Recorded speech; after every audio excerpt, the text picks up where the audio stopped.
Ready. Hello students, you are a warm welcome in the new session or in the new class, that is in class 11th. So just you have enjoyed very much up to class 10, that was your higher secondary, here under 12th, but from now you are going to now start a new life in the world of physics in class 11. Here, so just you have come in 11th after taking highest and highest marks in physics or in science, after completing the board exam of 10th. Clear? So today just I would like to welcome you once again in class 11th, and this class is fully based on the basic concept what you have observed in class 9th and 10th. Clear? So now students, we are going to now start a new chapter of physics, that is chapter 1, physical world. What is physical world? So physical world, that means world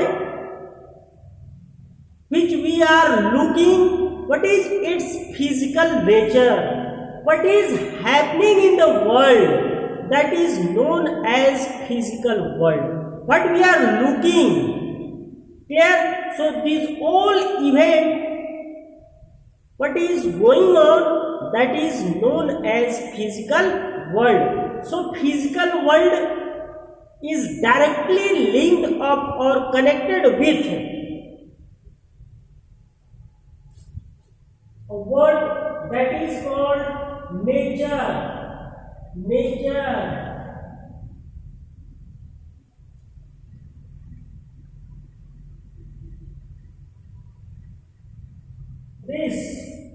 This is the Greek letter define the nature. By this is nature. Here, so this is nature word comes after Greek word this. So in the 15th century,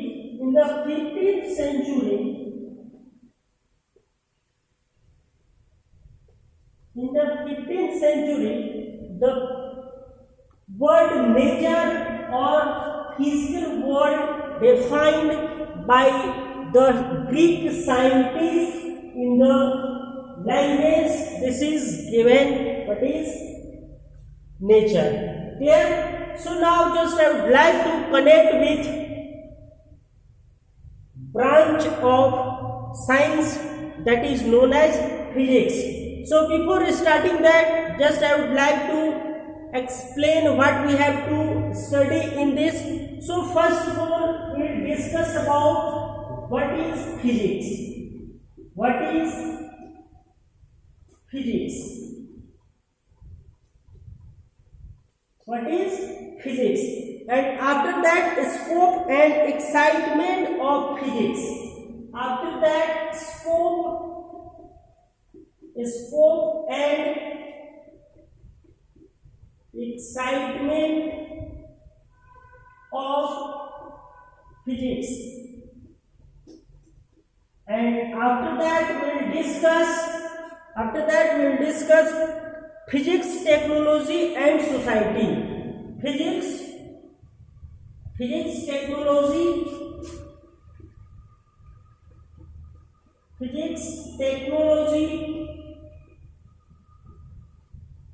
and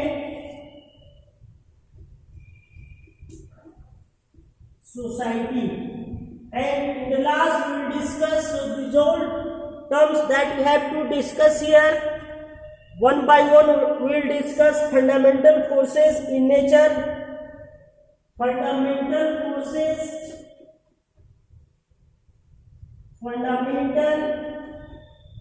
forces, physical laws,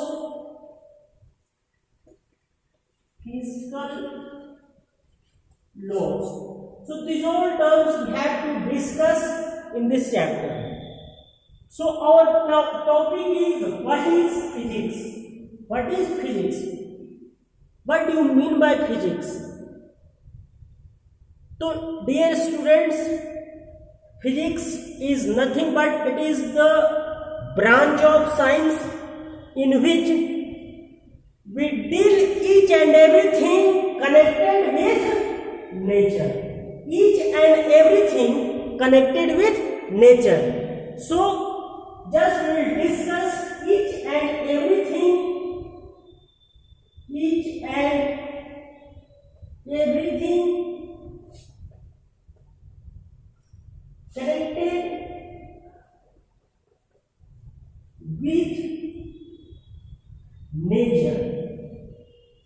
connected with nature is known as physics.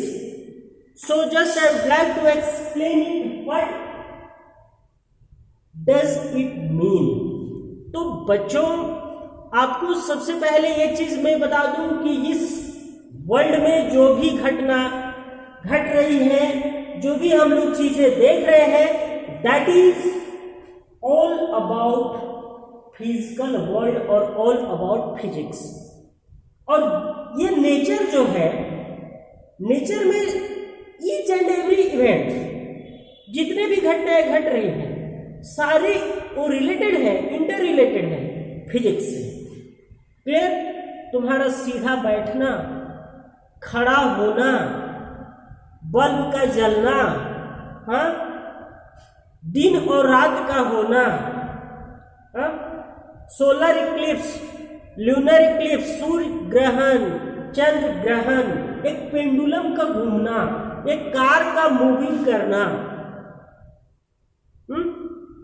जो हम बोल रहे हैं वो चीज तुम सुन पा रहे हो, तो तुम साउंड को सुन पाना, लाइट महसूस करना, लाइट को जल पाना, ये जो फैन चल रहा है, ये फैन को चलना, each and everything connected with nature, each and everything connected with nature will tell about these all events in physics. So these all are known as physics. So physics is nothing but a branch of science in which we deal about nature. Clear? और with the help of nature, हम लोग इसमें nature से related, nature में जो भी घटनाएं घट रही हैं, हम लोग सभी घटनाएं इस चैप्टर में, इस टॉपिक के अंदर डील करते हैं, देखते हैं फिजिक्स में. क्लियर है? अब सीधी सी बात है कि scope and excitement of physics. Scope and excitement की अगर मैं बात करूं, स्कोप एंड एक्साइटमेंट की बात करूं,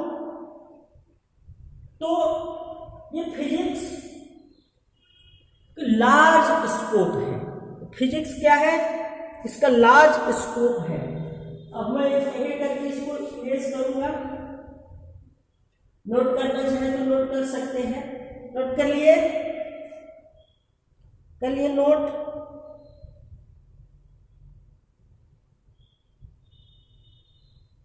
okay.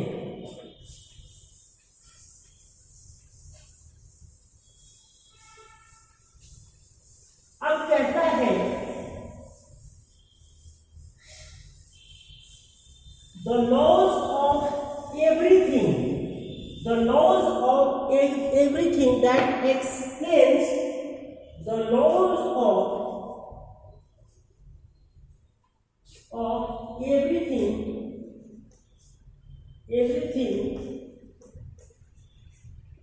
the laws of everything explained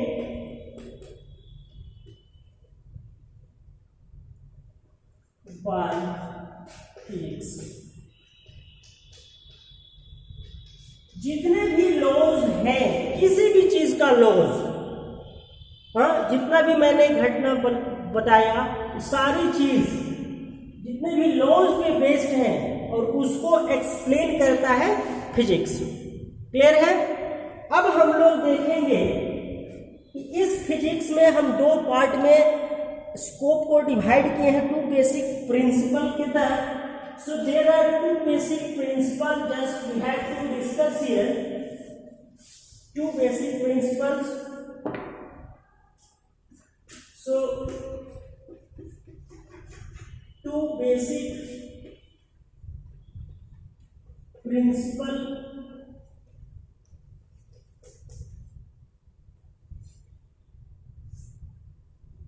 first unification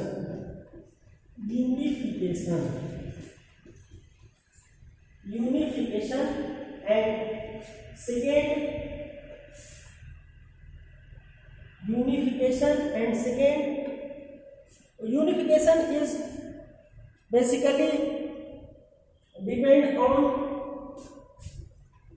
one concept, then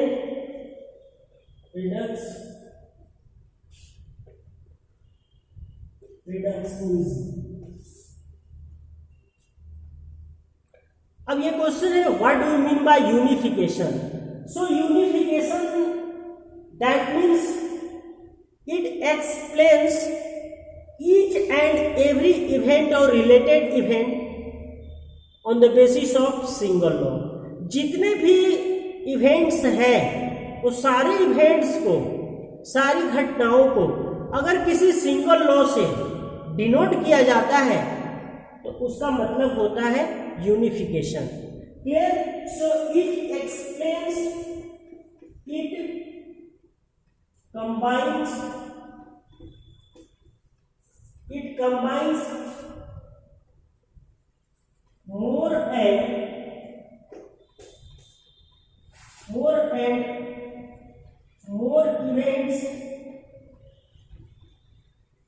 more and more events under a single law, under a single law. Example लेते हैं moving car,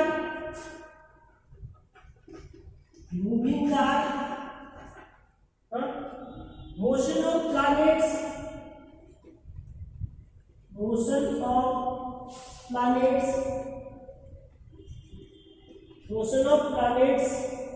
of pendulum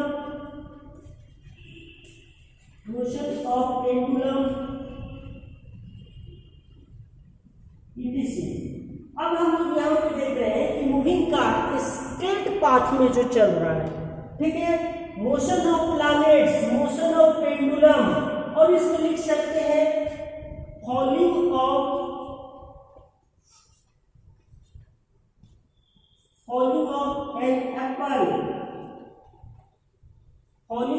N apple. These all events are explained under laws of gravitation। जो ये जितने भी हम लोग घटनाएं हैं, सारी घटनाएं को क्या कर दिए, कंबाइन कर दिए सिंगल लॉ में, and that is known as laws of gravitation, जिसको हम बोल रहे हैं यूनिफिकेशन। तो यूनिफिकेशन क्लियर है कि यूनिफिकेशन में हम लोग क्या करें, बहुत सारे लॉज को, बहुत सारे इवेंट्स को एक सिंगल लॉज के थ्रू हम लोग उसको क्या करते हैं, इंडिकेट करते हैं, हम लोग उसको सिंगल लॉ के थ्रू उसको एक्सप्लेन करते हैं, उसको डेराइव करते हैं, उसको समझते हैं, and that is known as unification.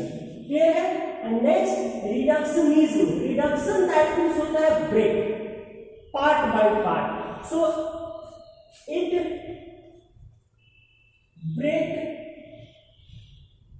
breaks an event by into part by part and solve।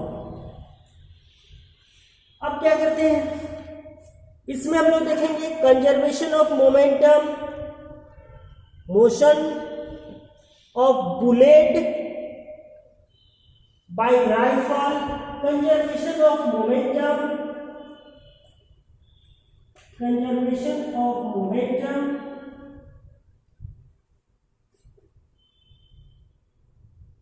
bullet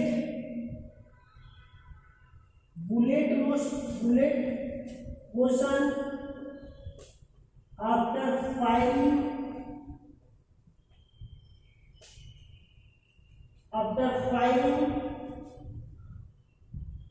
falling of star particle etc. सो अब हम लोग देख रहे हैं कि इसको क्या करें पार्ट बाय पार्ट। अब जब बुलेट है, ये राइफल है, राइफल से जैसे ही हम इसका हॉर्स दबाते हैं तो इसमें से बुलेट निकलता है, और ये बुलेट क्या होता है, निकल करके आगे की तरफ जाता है। सपोज निकल करके वो दीवार को जाकर के टकराया। अब दीवार को टकराए जाकर के तो निकलने से पहले क्या मोमेंटम, पहला पार्ट, निकलने के बाद क्या मोमेंटम, दूसरा पार्ट, टकराने के बाद उसका मोमेंटम क्या हुआ, तीसरा पार्ट। तो ये अलग अलग जो हम लोग करके ब्रेक करके अलग अलग पार्ट में जो सॉल्व करते हैं, उसको जो डील करते हैं, that is known as reductionism. This is the basic concept. Clear है? बहुत सारे इवेंट्स को सिंगल लॉ के तहत हम लोग एक्सप्लेन करते हैं, दैट इज कॉल्ड यूनिफिकेशन। किसी इवेंट को हम लोग पार्ट बाय पार्ट ब्रेक करके जब हम लोग उसको सॉल्व करते हैं, डील करते हैं, दैट इज कॉल्ड रिडक्शनिज्म। तो आप इसको नोट कर ले जल्दी से, नोट कर लिए।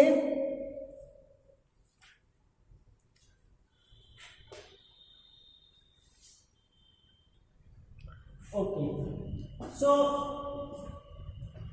one more concept we are going to now write down, Maxwell four equation of electrodynamics। Maxwell physics का एक बहुत ही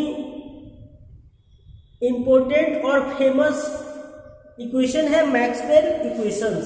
सो Maxwell equations, there are four Maxwell equations, clear, and these four Maxwell equations explain each and every thing related to electrostatics, electromagnetism, magnetism and electromagnetic waves.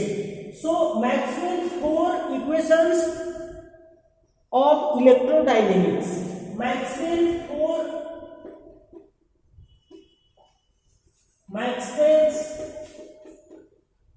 four equations of electrodynamics. Maxwell four equations of electrodynamics explains about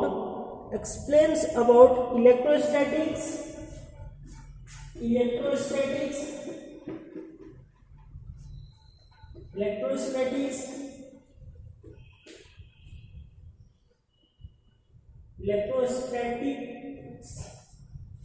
electromagnetism,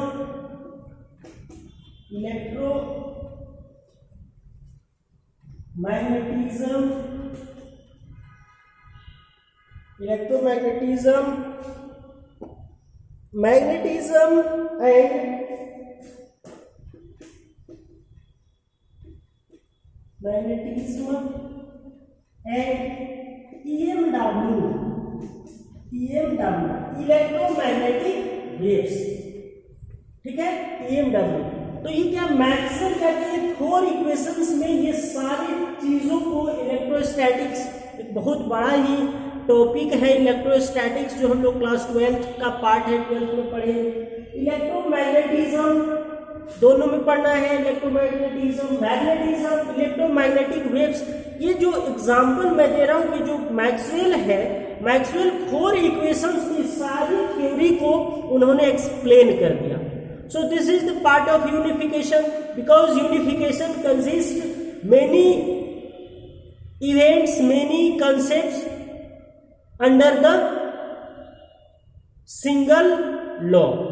ठीक है, तो इस तरह से Maxwell equations, four equations इन सारी चीजों को explain करते हैं। क्लियर है? जैसे आप लोग चलिए 10th क्लास पास करके आए, तो 1 से क्लास 10th तक, हाँ 1 से क्लास 10th तक आप लोग खूब एंजॉय किए, मजा आ गया होगा।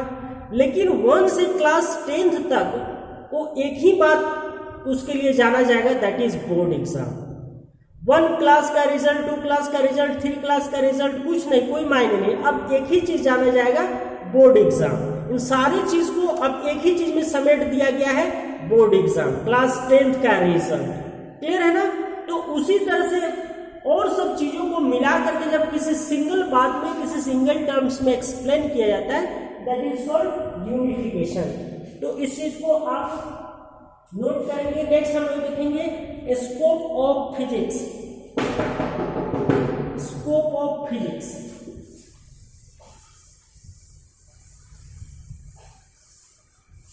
Scope of physics.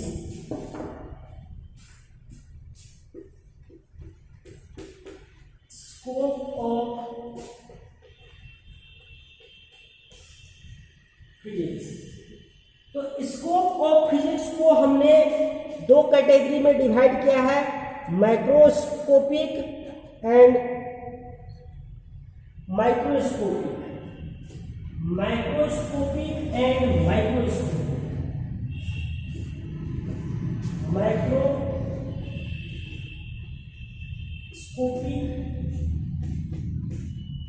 और microscopic.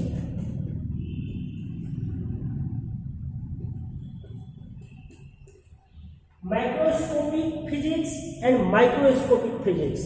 Macroscopic physics, that is also known as classical physics. Classical physics. And microscopic, that is quantum physics.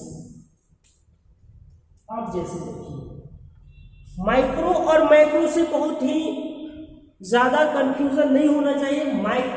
Micro that means large, wide area. Clear है? विस्तार से एक्सप्लेन करके, दैट इज माइक्रो। अब microscopy मतलब छोटे छोटे चीजों को, छोटे छोटे चीजों को जो एक्सप्लेन करने की जो हम लोग को मिल चुका है concept, that is from quantum physics, quantize. Clear है? अब जैसे हमने लिखा है माइक्रोस्कोपिक फिजिक्स में क्लासिकल फिजिक्स, डांसिंग 2 होते हैं, क्लासिकल और एडवांस। क्लासिकल नृत्य पता है, पुराने जमाने में जो नृत्य होते थे, दैट इज कॉल्ड क्लासिकल नृत्य। पहले क्या होता था? पहले किसी भी मूवी का गाना सुनने के लिए स्लो मोशन में गाया जाता था। ठीक है? वो चीज समझ में आता था, गाना का बोल क्या है, कहना क्या चाहता है, साउंड पीछे, बोल आगे, that is classical. But advance में क्या हो चुका है? माइक्रो में साउंड आगे, बोल पीछे। वो क्या बोल रहा है उसे मतलब नहीं है, ढुचुक ढुचुक आवाज निकलना चाहिए। क्लियर? आवाज पूरा गूंजना चाहिए, दैट इज माइक्रोस्कोपिक। क्लियर है? तो इन 2 चीजों को हमने लिखा है और इसको हम लोग डिस्कस करेंगे कि अब एक चीज यहां पे हम लोग देखेंगे,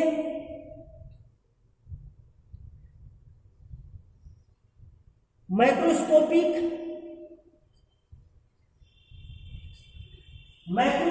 में क्या क्या चीज देखना है। तो माइक्रोस्कोपिक में हम लोग को देखना है, माइक्रोस्कोपिक में हम लोग को देखना है mechanics, thermodynamics, mechanics,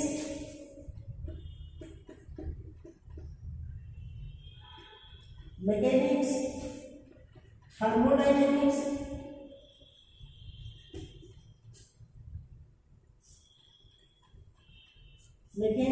thermodynamics. Next हम लोग को देखना है electromagnetism and optics. Electromagnetism,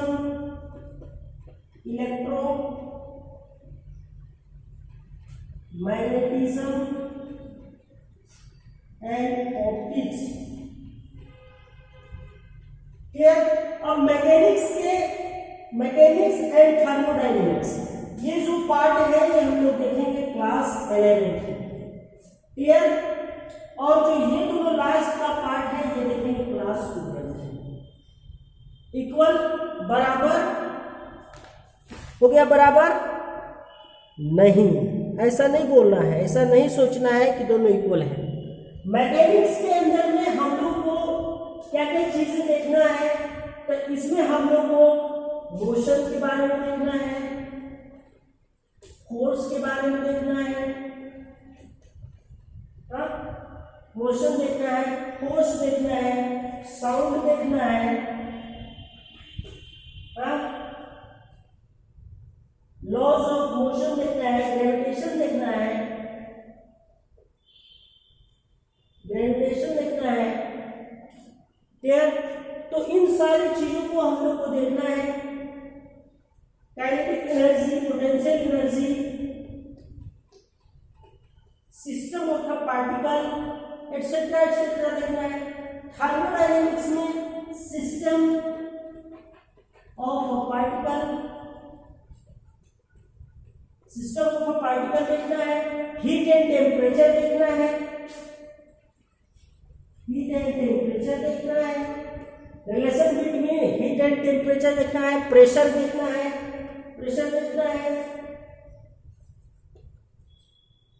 etcetera. ये सारी बातें हम लोग बात करेंगे थर्मोडायनेमिक्स में। इलेक्ट्रोमैग्नेटिज्म में क्या देखना है, तो इलेक्ट्रोमैग्नेटिज्म में इलेक्ट्रिसिटी, मैग्नेटिज्म।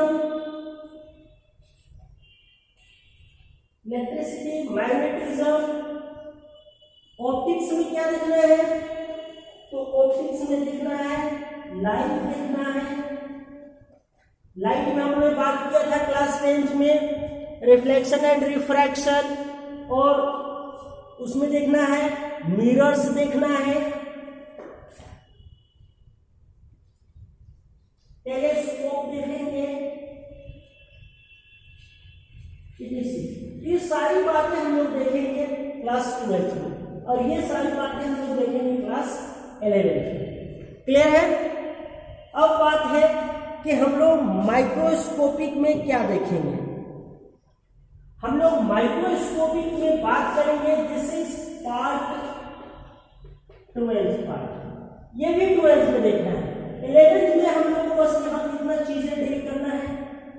क्लियर है। इसके अंदर भी बहुत सारे टॉपिक्स हैं, इसके अंदर बहुत सारी चीजें हैं जो हम लोग को पढ़ना है। क्लास 12 में माइक्रोस्कोपिक में electronics, movement of electrons, alpha beta particles,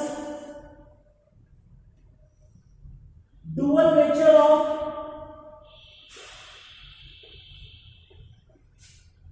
light, photon. तो ये सारी चीजें हम लोग को डिस्कस करनी है class 12। So this is a scope of physics. A scope of physics that means what we have to discuss in class 11 and class 12।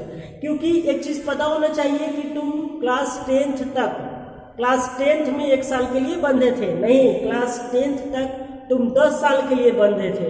लेकिन ये क्लास 12th जो है वो 11th और 12th दोनों मिला करके पूरे 2 साल में हम लोग को इतना चीज पढ़ना है। ठीक है, पूरे 2 साल में इतना चीज पढ़ना है। तो इसका स्कोप क्या है, आगे भी जो भी चीज हम लोग को एक्सप्लेन करना है वो सारी चीजें क्लास 12th तक पूरा इंट्रो दे दिया जाएगा, पूरा इंट्रोडक्शन दे दिया जाएगा क्लास 12th तक, जो हम लोग को आगे 12th के बाद बीएससी में पढ़ना है फिजिक्स में। ठीक है, each and everything you will have to learn in up to class 12th। Clear है। जो आगे चल के बीएससी में पढ़ते हैं, एमएससी में पढ़ते हैं, तो उसका बेसिक कंसेप्ट आप यहाँ पे 11th और 12th में पूरे 2 साल के अंदर में बताया जाता है। So this is known as scope of physics. हमारे इंडिया, पाकिस्तान, अफगानिस्तान, श्रीलंका, नेपाल, भूटान, ये सब जितने भी मलेशिया में कंट्री है, ये सारी कंट्री में हमारे जो फिजिक्स का सिलेबस है लगभग में एक जैसा होता है। क्लियर है? क्योंकि जो चीज़ हम लोग पढ़ रहे हैं वो लोग भी पढ़ रहे हैं और पूरे 2 साल तक वो लोग को पूरी तरह से ट्रेंड किया जाता है, लेकिन हाँ थोड़ा थोड़ा करके, ठीक है, इंट्रोडक्शन टाइप से। तो आप इस चीज को नोट करिए।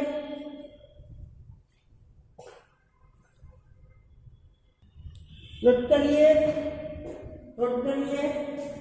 मिला दो।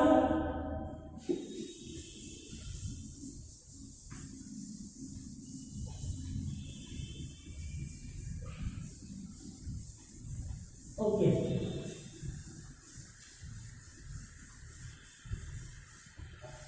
तो यहाँ से क्लास 11th में इस टॉपिक से उतना सारे क्वेश्चंस नहीं बनते हैं, बट ये चीज़ है कि यहाँ से इंफॉर्मेशन हम लोग को मिलता है कि क्लास 11th में क्या क्या चीज़ें पढ़ना है, 12th में क्या क्या चीज़ें पढ़ना है। ठीक है, इस चैप्टर में फिजिकल वर्ल्ड में सिर्फ इंट्रोडक्शन है अबाउट फिजिकल वर्ल्ड, क्योंकि मेरा टॉपिक ही है फिजिकल वर्ल्ड। ठीक है, स्कोप ऑफ फिजिक्स मतलब इसमें क्या क्या चीजें हैं, क्या क्या चीज जानना है, क्या क्या चीजें पढ़ना है। नेक्स्ट है physics and technology. Physics and technology,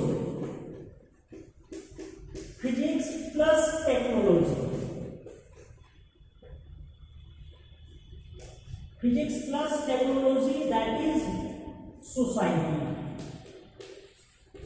अब ये क्या है फिजिक्स और टेक्नोलॉजी? याद है क्लास 10th तक या उससे पहले साइंस बुक का क्या नाम होता था? Science and technology. क्या नाम होता था? Science and technology.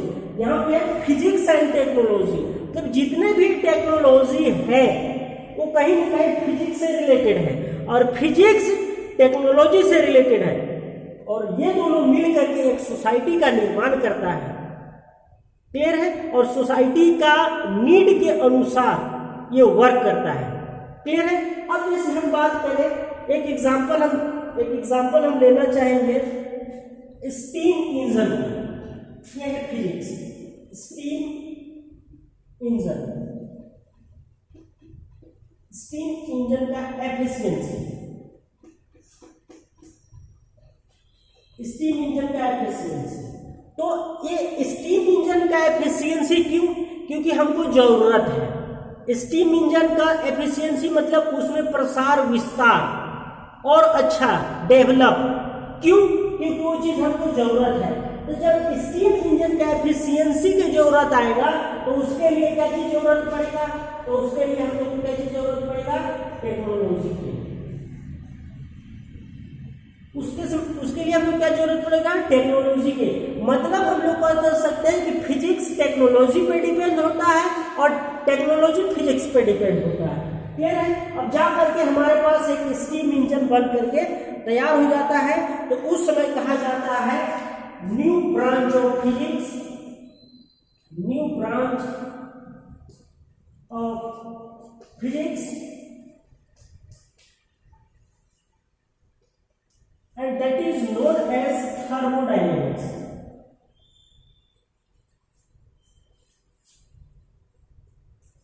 And that is known as thermodynamics. अब स्टीम इंजन का एफिशिएंसी हम लोग एक टेक्नोलॉजी के तहत में डेवलप किए हैं और उस टेक्नोलॉजी से हमारा जो है सोसाइटी डेवलप किया है, तो एक नया फिजिक्स का ब्रांच का डेवलप हुआ और वो नया फिजिक्स का ब्रांच का हम लोग नाम दे दिए थर्मोडायनेमिक्स। यानी कि थर्मोडायनेमिक्स के अंदर में हम लोग क्या देखते हैं? एफिशिएंसी ऑफ हीट इंजन देखते हैं, स्टीम इंजन देखते हैं, उसका एफिशिएंसी कैसे बढ़ाया जाए, कैसे घटाया जाए, उसमें और क्या क्या चीज डेवलपमेंट की जरूरत है, सारी चीजों को एक टेक्नोलॉजी के तहत देखा जाता है और उस ब्रांच का नाम है that is called thermodynamics. Clear है? कभी कभी क्या होता है कि इस कंसेप्ट के तहत, अभी हम लोग किसके तहत यहाँ पे पहुंचे हैं, अब कभी कभी क्या होता है कि इसके तहत हम लोग थर्मोडायनेमिक्स के तहत एक नया चीज का निर्माण करते हैं, that is heat engine. Engine. और ये हीट इंजन में हम लोग बहुत सारे चीजें पढ़ते हैं, रेफ्रिजरेटर,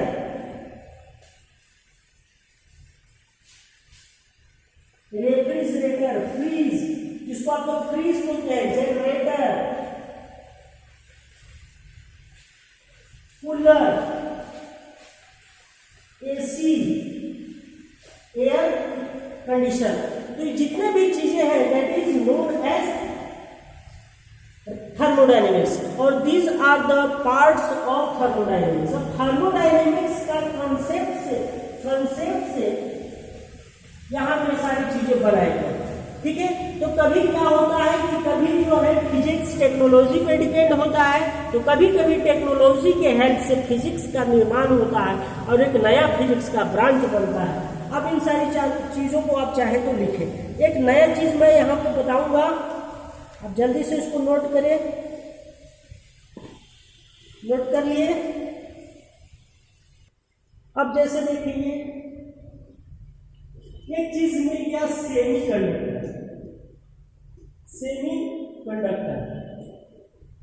अब ये सेमीकंडक्टर क्या है, सिलिकॉन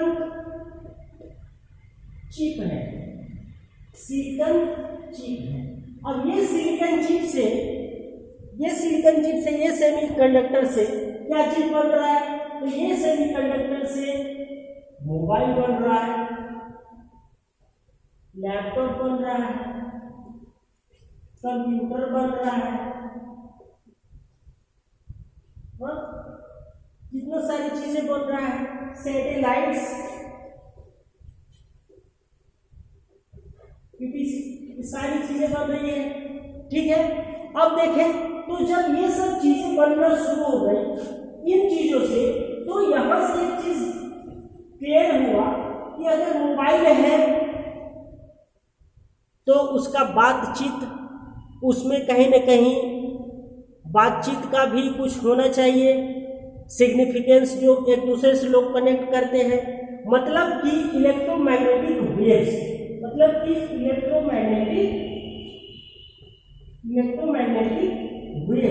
क्योंकि हम लोग जो बात करते हैं वेव्स ही तो है। तो अब इन सारी चीजों से बन गया इलेक्ट्रोमैग्नेटिक वेव्स। अब जहां पे इलेक्ट्रोमैग्नेटिक वेव्स का डिस्कशन होगा, ऑब्वियसली वहां पे बात करना इन सारी चीजों से आसान हो जाएगा, और यहां से इलेक्ट्रोमैग्नेटिक वेव से एक नया चीज आ जाएगा, कम्युनिकेशन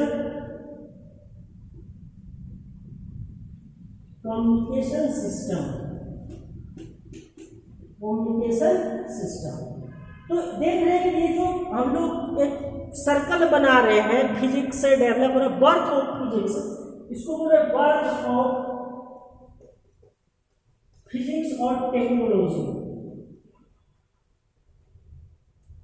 बर्थ ऑफ टेक्नोलॉजी। तो किस तरह से टेक्नोलॉजी का बर्थ हो रहा है, ये चीज हम लोग इसका बर्थ हुआ तो यहाँ पे ये सब चीज बना कि इलेक्ट्रोमैग्नेटिक वेव्स का विचार आया। इलेक्ट्रोमैग्नेटिक वेव्स जब चलना शुरू किया तो कम्युनिकेशन सिस्टम बना। कम्युनिकेशन सिस्टम क्या, वेव्स ही चाहते हैं हम लोग, देखें साउंड चैप्टर में वेव्स, क्लियर है। इन सारी चीजों को आप जल्दी से नोट करें। एक लास्ट में हमने टॉपिक लिया है, सो we have written 4 fundamental forces: strong nuclear force, electromagnetism, weak nuclear force, and gravitation force. These all forces are discussed in NCERT. That's why we have also written here. हम भी इसको discuss कर लेते हैं। NCERT में discuss करता है, last में चारों फोर्स के बारे में डिस्कस करता है, कंपेयर करता है क्या चीज है। तो सबसे पहले मैं बात करूँ ग्रेविटेशन फोर्स क्या है। तो basically gravitation force it is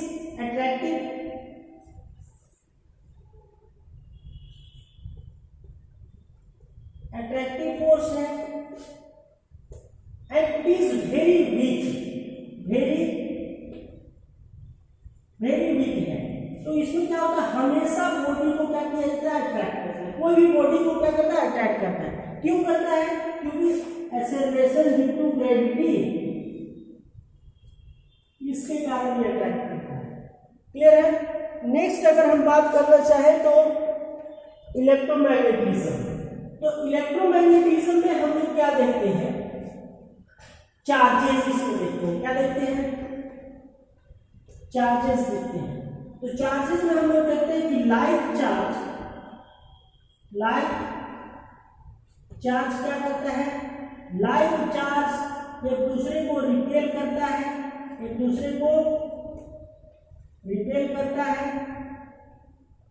ये इधर, ठीक है। Like charge plus plus minus minus, ये इधर रिपेल किया। और अनलाइक चार्ज अट्रैक्ट करता है। क्या करता है, अट्रैक्ट करता है। ये प्लस है, ये माइनस को अट्रैक्ट कर लेगा, ये माइनस है तो ये प्लस को अट्रैक्ट कर लेगा। तो दिस इज अट्रैक्टिव होते हैं। नेक्स्ट अगर हम लोग बात करते हैं, और इसका रेंज बहुत ही लॉन्ग रेंज तक होता है। अगर इसका बात करें, इसका लॉन्ग रेंज होता है, लॉन्ग रेंज मतलब इनफाइनाइट इसका रेंज होता है, इनफाइनाइट। नेक्स्ट है स्ट्रॉन्ग न्यूक्लियर फोर्स। तो स्ट्रॉन्ग न्यूक्लियर फोर्स बात होता है न्यूक्लियस के अंदर में। ये न्यूक्लियस के अंदर में जो फोर्स होता है, दैट इज प्रोटॉन के बीच में फोर्स अट्रैक्टिव होता है। क्या होता है, अट्रैक्टिव होता है। न्यूट्रॉन के बीच में फोर्स अट्रैक्टिव होता है। कहाँ पे, न्यूक्लियस के अंदर में। और इन सारी चीजों को हम लोग मिलाकर बोलते हैं न्यूक्लियॉन्स। क्या बोलते हैं, न्यूक्लियॉन्स। और ये स्ट्रॉन्ग न्यूक्लियर फोर्स के नाम से भी जाना जाता है, और ये स्ट्रॉन्गेस्ट फोर्स है। क्लियर है। नेक्स्ट है, अब इसका मैं बात करूं कि रेंज क्या है वीक न्यूक्लियर फोर्स। तो this is very weak nuclear force, this is very short range force होता है। ये बहुत ही वीक न्यूक्लियर फोर्स क्या होता है, इलेक्ट्रॉन्स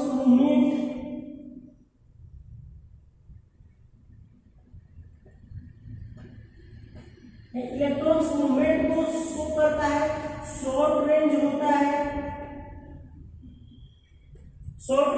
है, न्यूक्लियर फोर्स। तो इस तरह से अब अगर इसका पावर की अगर हम बात करें कि कौन किसका पावर कितना है, तो वो हम लोग यहाँ से बता सकते हैं कि सबसे स्ट्रॉन्ग न्यूक्लियर फोर्स जो है उसका पावर जो होता है, जो रेंज उसका होता है 10⁻⁻15 होता है। ठीक है, उसका 10⁻⁻15 मीटर इसका रेंज होता है। 10⁻⁻15 मीटर इसका रेंज होता है। 10⁻⁻15 मीटर रेंज होता है। अब अगर इन चारों फोर्स में अगर मैं बात करूं कि सबसे बड़ा फोर्स कौन है, ये है। उसके बाद कौन है, ये है। उसके बाद कौन है, ये है। उसके बाद कौन है, ये है। अब इसका मैं रेंज की अगर बात करूं, इसका रेंज जो है वो कितना है, तो इसका रेंज का बात करने के लिए सबसे पहले स्ट्रॉन्ग न्यूक्लियर फोर्स की बात करें, उसके बाद हम लोग इलेक्ट्रोमैग्नेटिज्म की बात करें। तो स्ट्रॉन्ग न्यूक्लियर फोर्स अगर 1 है तो इसका पावर 10⁻⁻2 है। क्लियर है। उसके बाद 10⁻⁻13 है और 10⁻⁻38 है। उसके बाद 10⁻⁻30 ये रेंज है, और इसका रेंज है 10⁻⁻38। सोच सकते हैं इसका क्या रेंज है। तो अब हम लोग यहाँ से डिस्कस कर सकते हैं, बता सकते हैं कि ये सबसे स्ट्रॉन्गेस्ट फोर्स है। अगर ये 1 है, इसके कंपेयर में ये 100 टाइम्स क्या है, ये छोटा है। इससे 10⁻⁻13 टाइम्स छोटा है, इससे 10⁻⁻38 टाइम्स छोटा है। तो हम अगर बात करें तो सबसे छोटा कौन सा है, ग्रेविटेशन फोर्स है। अब इसका मतलब ये नहीं ग्रेविटेशन का वैल्यू हम लोग देना कम कर देंगे। ग्रेविटेशन फोर्स एक्चुअली में इसका रेंज 10⁻⁻13 छोटा है। ऐसा क्या होता है, अट्रैक्टिव है ना, तो अट्रैक्टिव तो कर रहा है, अट्रैक्ट तो कर रहा है। ऐसा नहीं कि उसको वैल्यू देना बंद कर देंगे। ठीक है, इन सारी चीजों को आप नोट कर ले। अब इससे एक चीज है कि साइंस हम लोग देखते हैं लास्ट में साइंस क्या है, तो science curse and boon, curse and boon है, ठीक है। यह एक वरदान भी है और एक अभिशाप भी है। वरदान है कि आज साइंस के डेवलपमेंट की वजह से हम लोग फास्ट कोई भी काम कर पा रहे हैं, विद इन सेकेंड कर पा रहे हैं, विद इन मिनट्स कर पा रहे हैं। जो दिनों में लगता था हम लोग आज मिनटों में कर पा रहे हैं, तो ये साइंस का डेवलपमेंट ही बोला जाएगा। घंटों जहां पे लगती थी पहुंचने में, आज मिनटों में पहुंच रहे हैं ना। तो दिस इज द बेसिकली क्या है, गुण है, वरदान है। लेकिन अगर अभिशाप की बात करें तो याद करो हिरोशिमा एटम बम जो गिराया गया था हिरोशिमा और नागासाकी पे 6 अगस्त 1945 और 9 अगस्त 3 दिन के बाद 1945 में पहले हिरोशिमा पे गिराया गया लिटिल बॉय, उसके बाद फैट मैन गिराया गया नागासाकी पे। तो वहां पे क्या था, डेवलपमेंट तो था साइंस का, लेकिन वो कहीं ना कहीं अभिशाप बन गया। तो साइंस को हम लोग किस तरह से लेते हैं, दैट इज इम्पोर्टेंट और दैट इज नेसेसरी। तो हम उम्मीद करते हैं कि ये जो चैप्टर है that is chapter 1 physical world, यहाँ पे हम लोग क्लोजअप करेंगे। बहुत सारे साइंटिस्ट मैं कुछ डिस्कस करना चाहता हूँ। जो आर्किमिडीज है वो आर्किमिडीज आए और लॉ ऑफ फ्लोटेशन, फ्लोटिंग के बारे में कंसेप्ट दिए हैं, जो ग्रीस के हैं आर्किमिडीज। गैलीलियो जो आए, जो गैलीलियो टेलीस्कोप के बारे में डिस्कस किए थे, बनाए थे टेलीस्कोप, तो वो इटली के हैं। और अगर बात करें आइजक न्यूटन, जो एप्पल, याद है ना Newton law, first law, second law, third law, हम लोग को सब पढ़ना है। तो वो आए थे यूके से, यूनाइटेड किंगडम। उसके बाद वहीं से आए थे जेजे थॉमसन, जो इलेक्ट्रॉन का जन्मदाता कहे जाते हैं, ठीक है। उसके बाद आए थे माइकल फैराडे, मैक्सवेल, ये सारे यूके से आए थे, ठीक है। माइकल फैराडे वो हम लोग देखेंगे क्लास 12th में, फैराडे लॉ, मैक्सवेल्स लॉ देखेंगे क्लास 12th में। हर्ट्ज जो हम लोग फ्रीक्वेंसी का ऐसा यूनिट है हर्ट्ज, तो हर्ट्ज भी एक साइंटिस्ट है जर्मनी के। यहाँ पे रोंटजन आइंस्टाइन, रोंटजन एक्स किरण का जो फाउंडर है Roentgen Einstein equal to mc²। ये सारी हम लोग कुछ इंडियन, जेसी बोस, जहांगीर भाभा, कौन भूल सकता है APJ अब्दुल कलाम को। तो ये सारे साइंटिस्ट आए। फिजिकल वर्ल्ड इस चीज को बताता है कि आप इनका कंट्रीब्यूशन को देखिए साइंस में कितना है। क्लियर है। तो इन सारी चीजों को डिस्कस करने के साथ मैं इस चैप्टर को यहीं पे वाइंड अप करता हूं। पढ़ाई करते रहें, क्योंकि अब इसके बाद से जो चैप्टर शुरू होगा that would be very interesting और बहुत ही लाजवाब चैप्टर शुरू होने जा रहा है। तो पढ़ाई करते रहें। All the very best.